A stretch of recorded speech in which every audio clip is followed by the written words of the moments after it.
German अफसर ने कैदी के सामने सेब का एक नवाला लिया, मगर उसे क्या पता था कि कैदी ने सीधा एक हैंड ग्रेनेड को काट लिया।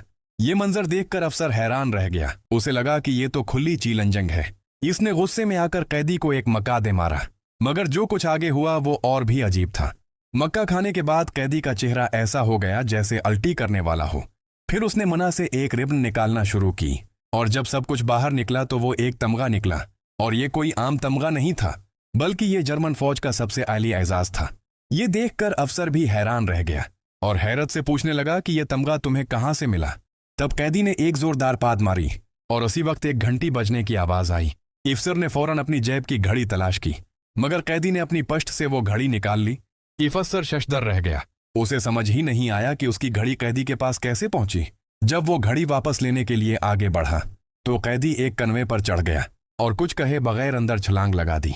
अफसर फौरन आगे बढ़ा देखने के लिए। तभी कन्वे से एक हाथ बाहर निकला तो अफसर ने कुछ आदमियों को बुलाकर उसे बाहर निकाला। अफसर को लगा कि उसे बेवकूफ बनाया जा रहा है। वो उसे मारने ही वाला था, मगर उसकी घड़ी फिर से उसकी जेब में वापस आ चुकी थी। अब अफसर को कुछ मजा भी आने लगा, मगर असल तमाशा तो अभी शुरू होना था।